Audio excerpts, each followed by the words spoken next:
everybody. I am Dr. Farhan Zamir, an adjunct professor and an academic specialist at Biotechnica, Bangalore. For today, we'll have a very important discussion. The discussion is on how to design an hypothesis and how to actually know whether the work which has been designed for my research, whether it has been already executed or to understand the aim and scope of the study. So for this, a very important component would be the review of literature. And in this video, we will talk about in detail concepts and tricks and tactics of how do I actually understand the review of literature and how do I do a data mining. Let's dive in.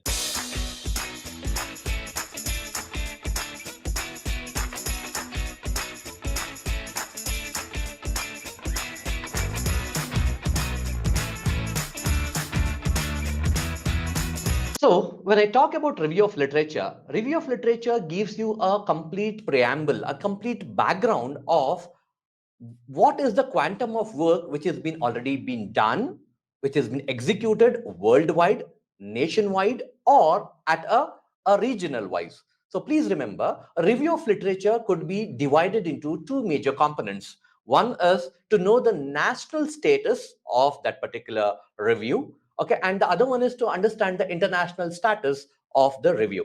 Now, when I say national status, in India, we have so many research universities, we have so many research laboratories and research institute who are actually executing research. Now, on a given topic, what is the quantum of work which has been already executed in India? This is considered as national status. However, when I come on to the international status would take up the global account of what is the amount or quantum of review which has been performed globally on a given topic. Now, for this to understand, we would try to caption it under either a review of literature, or we also call it as data mining, or literature mining. So for today, I would try to illustrate, demonstrate how exactly this has actually been done. Now, many of our students, when we have our internship programs, they come up with an hypothesis. There's absolutely no dearth for their enthusiasm in science. But however, the path to a particular destiny in terms of their research framework is not that suffice. This insufficient work will actually create some drawbacks, or which will get them into a puzzle which becomes very difficult to solve. So what we thought is, why don't we demonstrate the entire pipeline of how exactly our review of literature has been done. Please remember, there are two types of databases which have been available, and for today we are trying to demonstrate it. The first database is called a generalized database, and the second type of database is called as specific database. Now, a generalized database, a classical example would be your Google Scholar. Now, Google Scholar is a virtual library, and this library contains all the types of published literature on any topic, and hence it creates a database of its own. And this kind of a publicly available database is the Google Scholar. However, in Google Scholar, we have certain drawbacks also. Let me show you what exactly happens with Google Scholar. Now, before I start this demonstration, we need to understand one mantra. And the mantra over here is, whatever I ask the computer, okay, it should be very specific.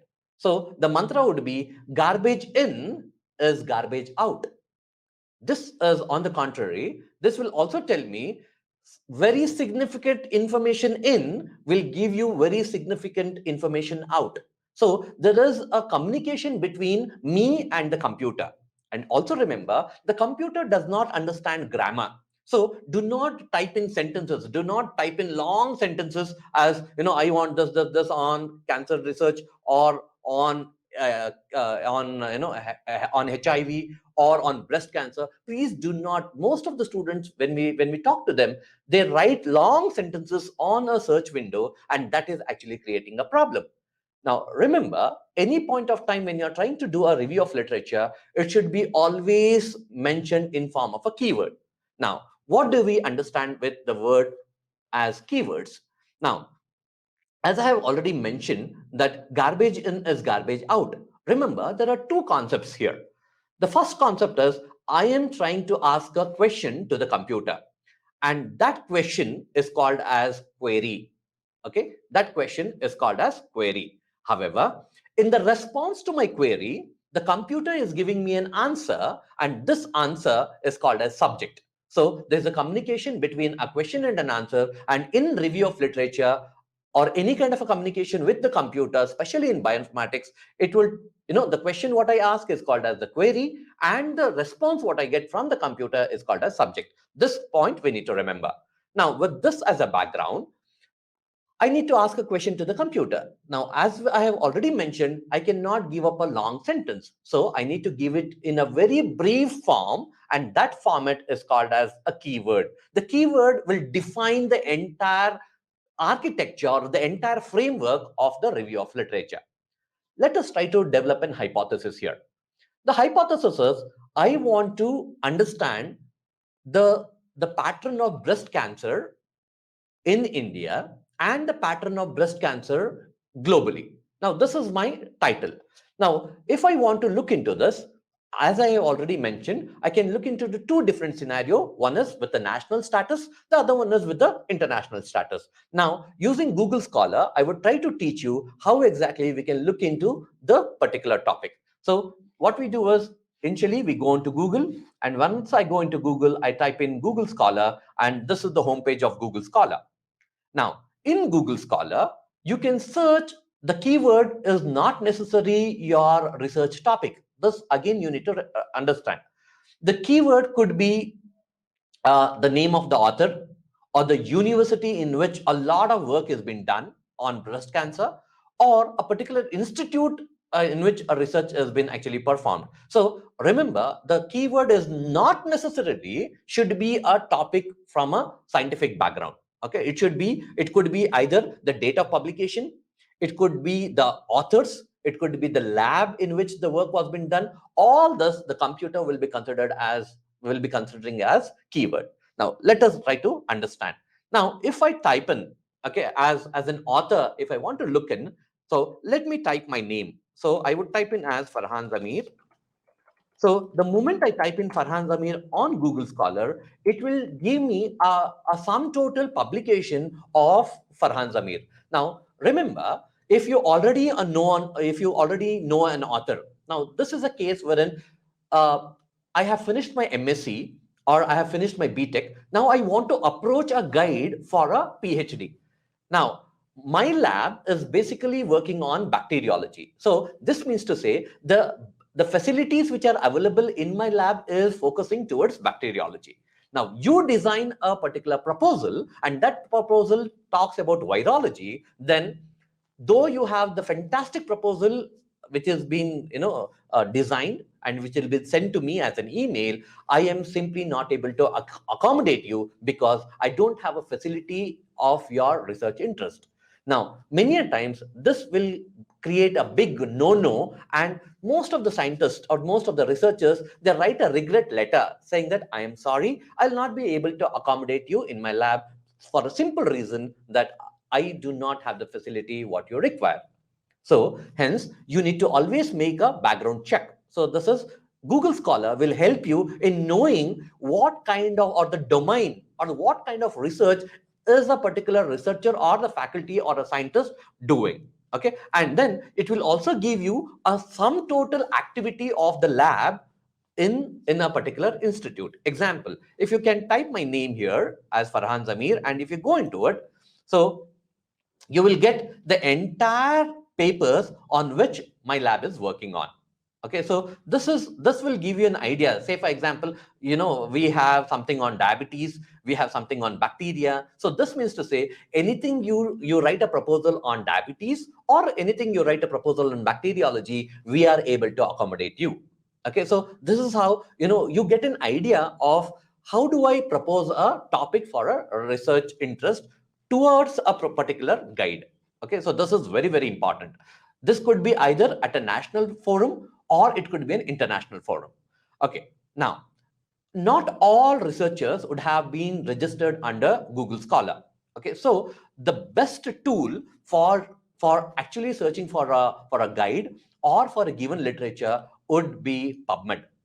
Now, PubMed refers to publication medline. So all scientific publications will, when then a well cited publications will be deposited on NCBI.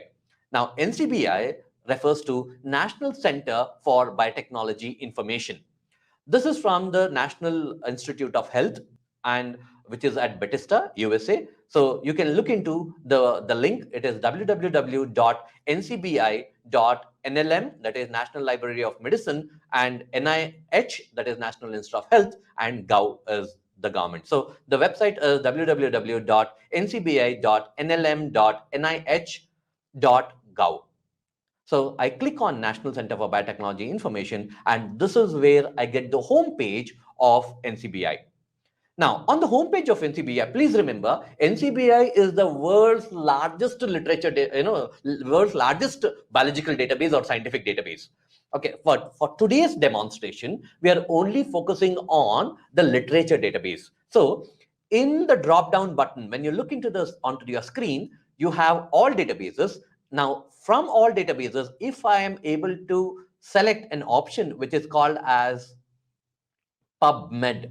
Okay, if you are able to select an option called as PubMed, remember each word over here refers to an ocean of data which is available in science. Okay, so for today, we will just dwell upon how exactly I can refer PubMed to do a literature survey. So this is PubMed. So once I click in PubMed, from the all databases, now the database is now locked only towards PubMed. So when I talk about PubMed, now PubMed is referred as publication medline. Now, if here this is called as the search window, and here I have an option called as all databases. Now, in all databases, if I type in my query, okay, the query is in a form of a keyword. So as we have said that I want to work on breast cancer, so I would type in as breast cancer.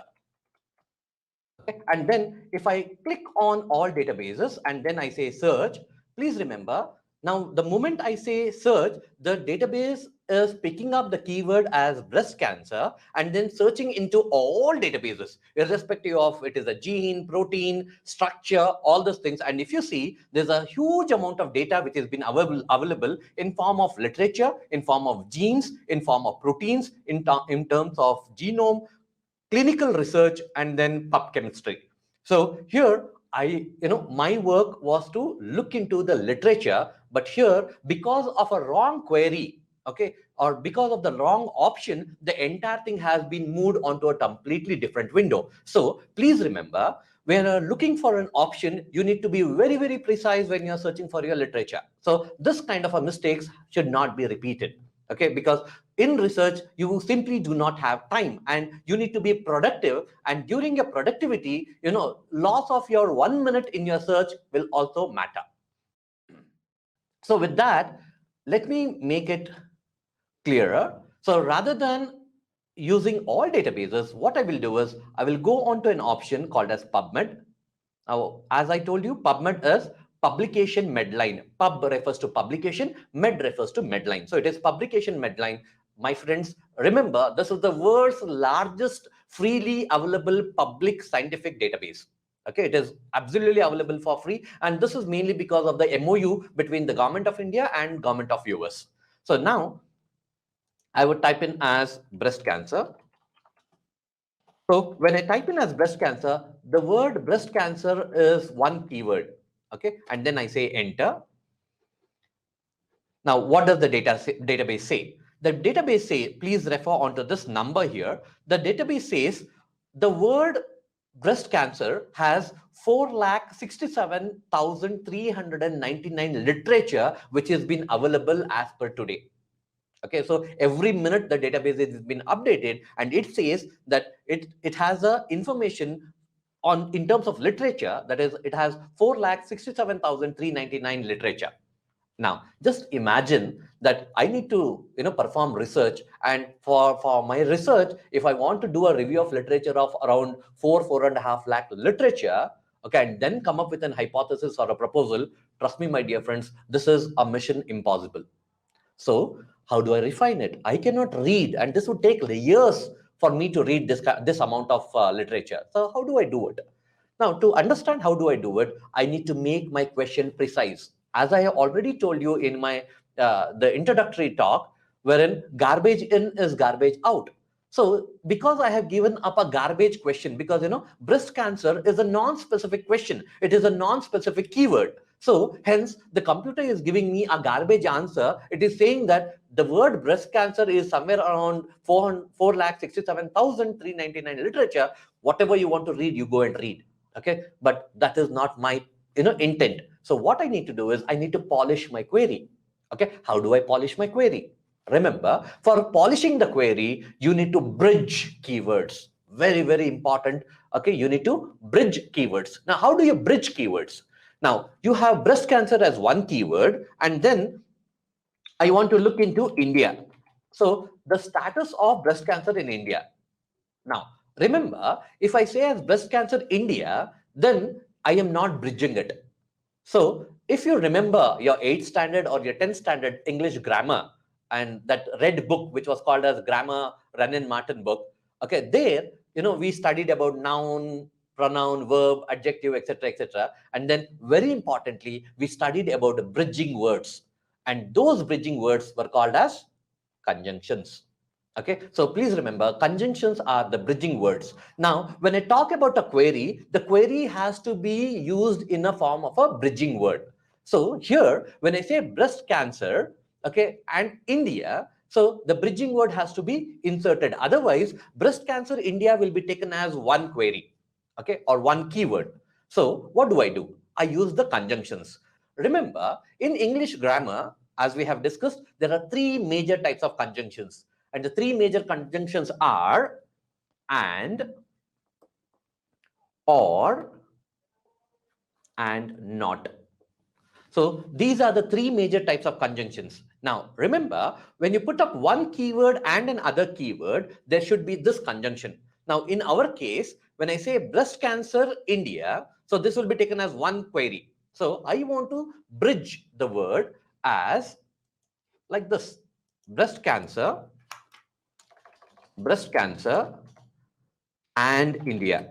So when I say and, remember, I'm putting up ands in caps, in capital letters. So the computer knows that and is not a keyword and and is a bridging word. It's a conjunction. The same thing goes with or and not.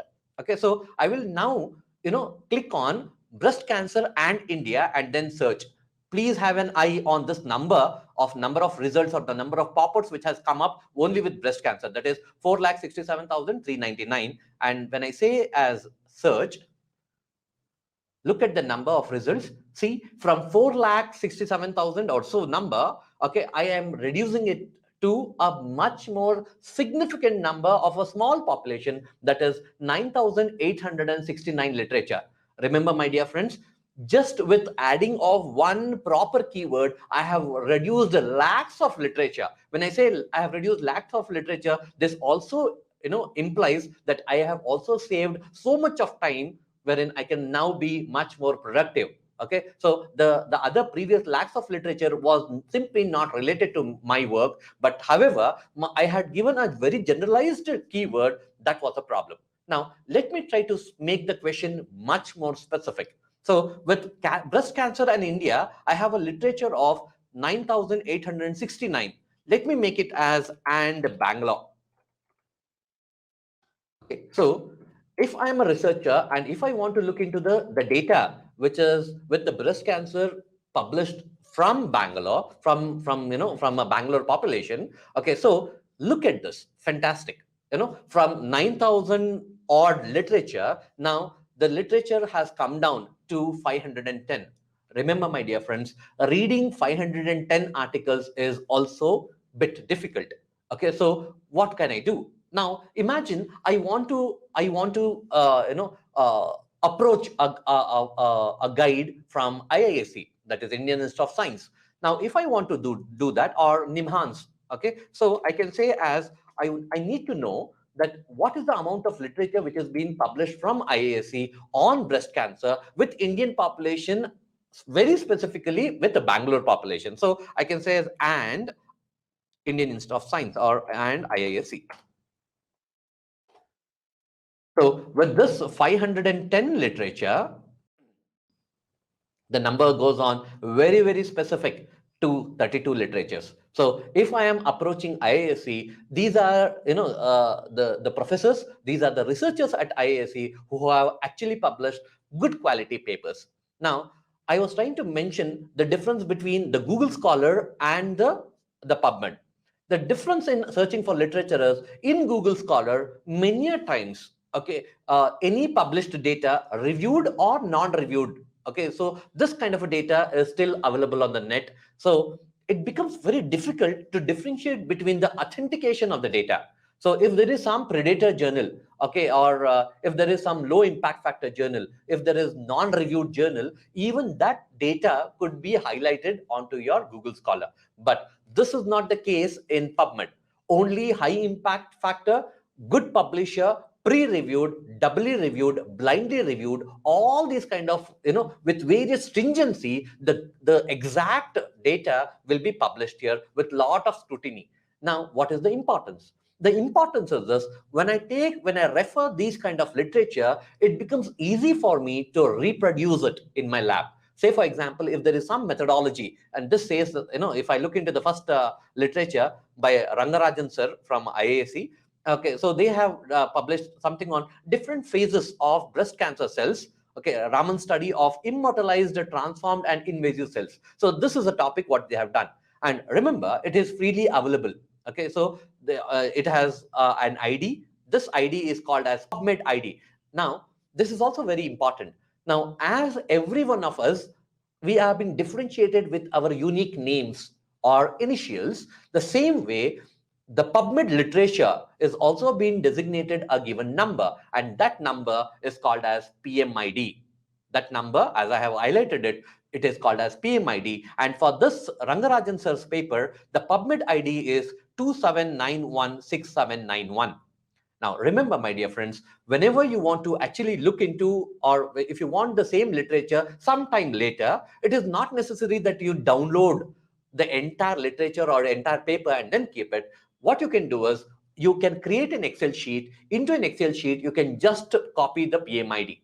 And with the PMID, any point of time, you'll be able to track back the exact paper. So tracking the paper, reading the literature becomes easier. And again, from these 32 literature, you can well define it as which is the top 5 important role model papers what you want to have for your hypothesis. And this is how you can build your hypothesis with the most concrete literature which has been published. And now you know what is available, and with that availability as a background or a foundation, with this platform, you are trying to build your hypothesis. Now, when you write a letter of intent or a small proposal for your dissertation or for your thesis, okay, which is called a synopsis. Now, you can always tell your supervisor or your future supervisor or your future mentor that, sir, I have looked into your papers, I have read your papers, and from your papers, this is what I have understood. Now, given an opportunity, I can actually contribute with this angle, because the way you see things is entirely different, and my proposal is a bit different, which will add knowledge to the current work. Now, if this is the case, as I was trying to tell you previously, now I, as a mentor or a supervisor, I know that you are reading my papers. Okay, so that means to say you're interested with my lab. And the second thing is you're trying to align your interest with the facilities which have been available in my lab. This creates a huge impact between, and it creates a bond between the mentor and the researcher or the aspirant. So this becomes very, very important. Literature survey is one of the major component wherein your emails could have an either a regret email or a very, very favorable positive email. So this is how one you can do a literature survey.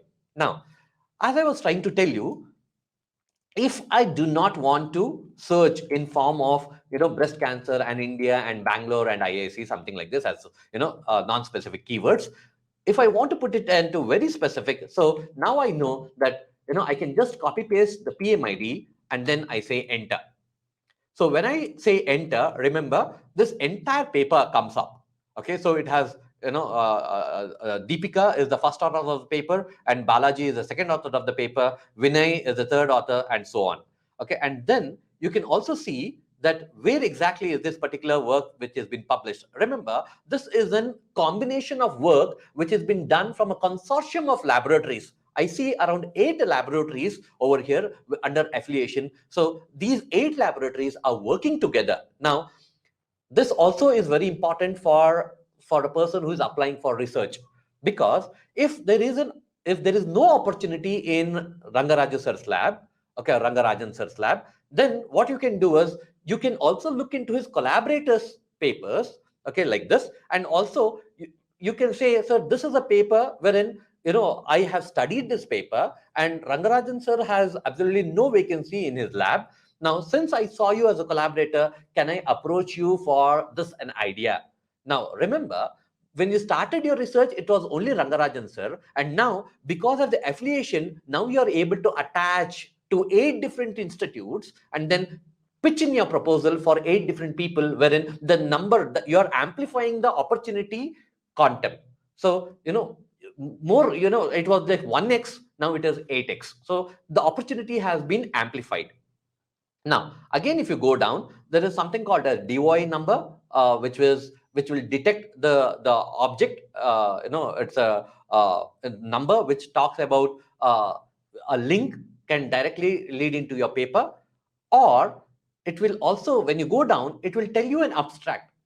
Very, very important. Now, remember, uh, how do I decide that I need to read this entire paper? Imagine that this paper is around 15 to 20 pages. How do I decide that I need to read this 20 pages? Now, the way I decide is by reading an abstract.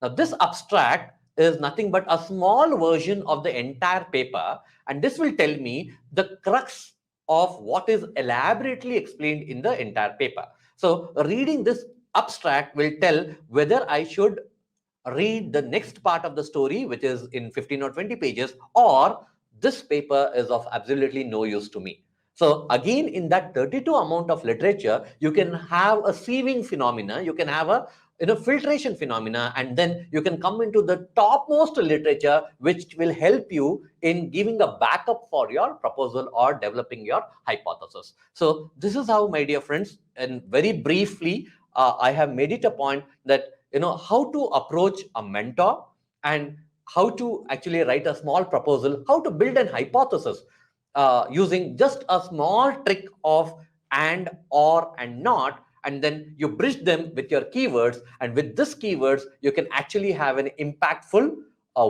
proposal which will tell what has been worked and which could be worked for your future hypothesis or your future synopsis. Now with this,